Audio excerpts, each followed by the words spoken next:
여러분 안녕하세요. 제가 3차 고사는 녹화를 못 해드렸는데요. 4차 고사 걸 약간 촉박하지만 녹화를 해드릴게요.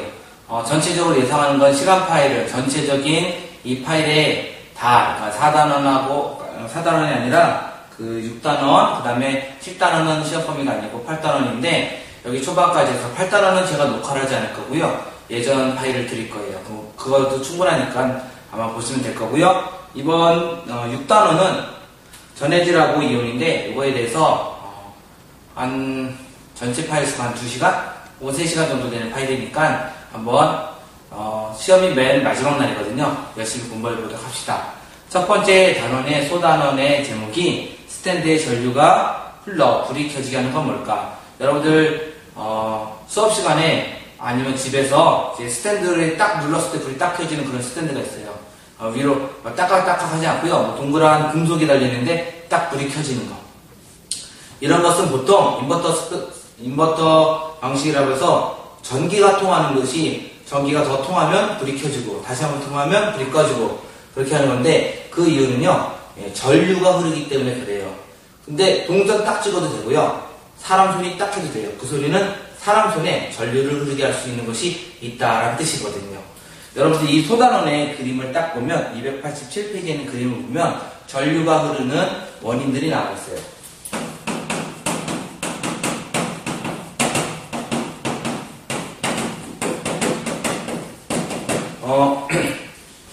3차 고사에도 여기가 시험범위였죠. 전류를 흐르게 하는 것은요. 첫 번째는 자유전자.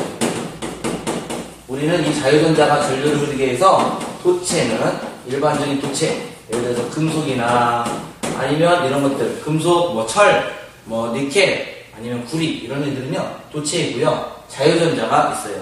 자유전자는 원자 속에 이렇게 원자 핵들이 이렇게 플러스로 딱 있으면 여기에 전자들이 약간 남아서 이렇게 지나가게 돼요.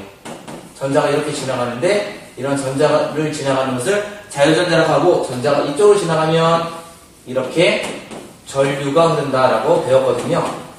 그래서 첫 번째는 이제 이렇게 자유전자가 있어서 전류를 흐르게 해요. 그런데 또 다른 것이 있어요. 바로 우리가 이제 배우게 될 이온이에요. 이온. 여러분들 이온 때문에 전류가 흐를 수 있는데 이온 때문에 전류가 흐르는 것을 우리는 전해질이라고 할 거고요. 보통 수용액에서 만들어서 사용을 해요.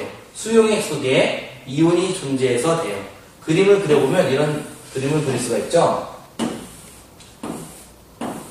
바깥쪽에 이렇게 전류가 딱 되면 지금 이 그림상으로는 플러스 극, 마이너스 극에서 이렇게 전류가 흘러갈 수가 없죠. 근데 만약에 이곳에 마이너스 이온과 플러스 이온이 되는 물체들이, 그러니까 이온들의 입자가 있다면 마이너스는 1로 이동하고요. 플러스는 1로 이동을 해서 이온들이 이동을 함으로써 여기에 전류를 흐르게 해서 예를 들어서 전구에 빛이 따다다닥 나두는 현상을 볼 수가 있습니다. 그래서 전해질 속에 이온이 존재해서 전류가 흐른다. 그리고 이런 이온이 전해질이 우리 몸속에 있거든요. 그래서 스탠드에서 불이 켜진다라는 소단원의 내용입니다. 잘 보시면 물질 속에 어떤 물질이 들어있어서 불을 켤 수 있을까? 답은 이온이다라고 할 수 있습니다. 그러면 이제 마무리 문제 한번 생각해 볼게요. 도체가 전류를 잘 흐르게 하는 이유는 뭘까? 바로 자유전자 때문에 잘 흐르게 하지요. 근데 왜 그냥 이것만 물어봤을까요? 좀 더 생각을 한번 해볼게요. 도체가 전류를 흐르게 하는 이유는 자유전자다. 그러면 자유전자가 많으면 더 전류를 잘 흐르겠지요. 그러면 우리가 배우는 이번 단원에서는 이온이 많으면 전류가 잘 흐른다라고 생각할 수가 있겠습니다. 이제 앞으로 배우게 될 건데 이온이 많이 생기면 전류가 잘 흐른다. 이온이 적게 생기면 전류가 잘 흐르지 않는다. 이온이 생기지 않으면 전류가 흐르지 않는다라고 알게 될 겁니다. 287페이지 그림을 보면 자유전자, 금속소, 그 다음에 염화나트륨, 소금인데요.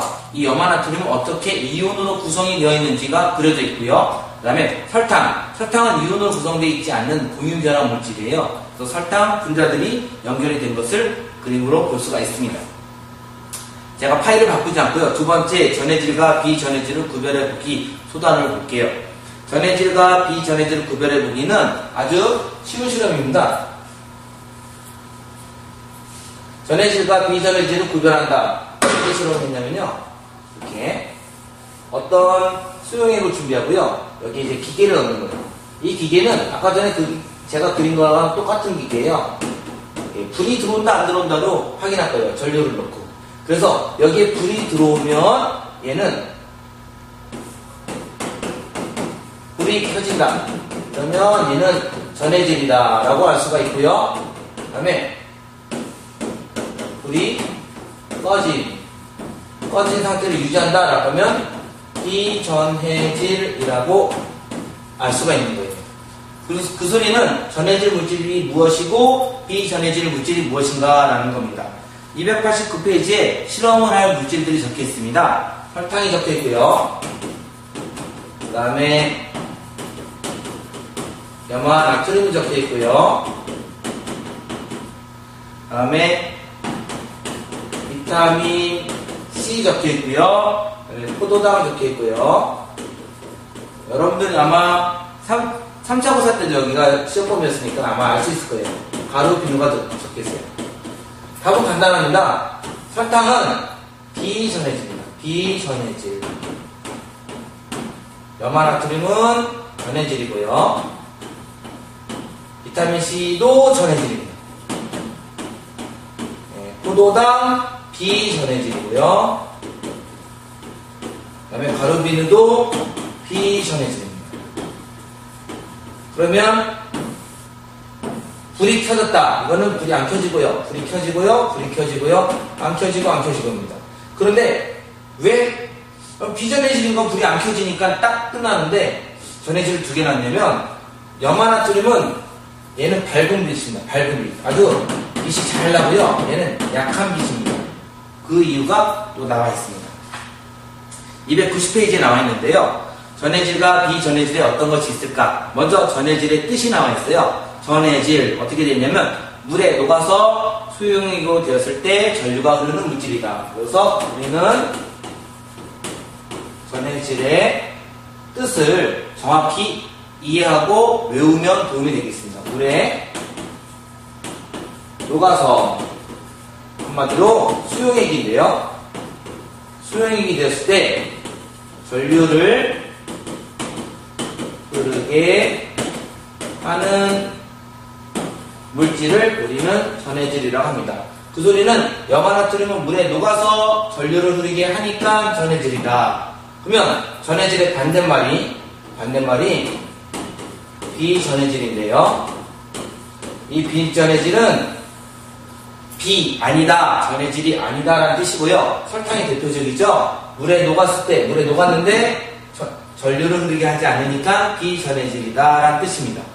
그럼 이제 전해질과 비전해질이 무엇인지 알았으니까 이제 전해질의 종류를 구별할 건데요. 전해질이 염화나트륨처럼 물에 딱 들어갔을 때 전류를 아주 잘 전구를 밝게 빛나게 해주는 전해질이 있는가 하면 불이 켜지긴 켜지는데 불빛이 약한 전해질이 있어요. 우리는 전해질이 딱 들어갔을 때 이온이 많이 생겨서 불이 밝은 것을 강전해질이라고 하고요. 약한 것을 약전해질이라고 합니다. 그래서 전해질에는 강전해질하고요. 그 다음에 약전해질이 있습니다. 교과서 290페이지에 그게 잘 나와 있는데요. 한번 제가 읽어드릴게요. 전해질이 포함된 물질과 비전해질 물질을 그림 속에 안내를 해줬고요. 그 다음에 그 밑에 염화나트륨, 즉 소금이고요. 염산, 수산화나트륨 같은 것은 강전해질이고요. 아세트산, 아모니아, 탄산, 그 다음에 비타민 C 이런 애들은 약전해질이라고 합니다. 그래서 강전해질이 어떤 것이 있고 약전해질이 어떤 것이 있는지 알면 여러분들이 공부를 하는데 좀 도움이 될 거고요. 중요한 것은 전해질은 물에 녹아서 전류를 흐르게 하는 물질이다. 하나 뒤에 또 추가하면 이제 계속 나올 건데 무엇이 들어있냐면 이온이 발생을 해요. 이온이 발생을 하고 이온결합 물질이에요. 그래서 우리가 2학년 때 배운 이온결합 물질이 물에 녹게 되면 이온으로 나누어지고 전부 다 전해질이다 라고 아시면 될 겁니다. 이제 292페이지부터는요 다음 파일에서 잠깐 녹화해 줄게요.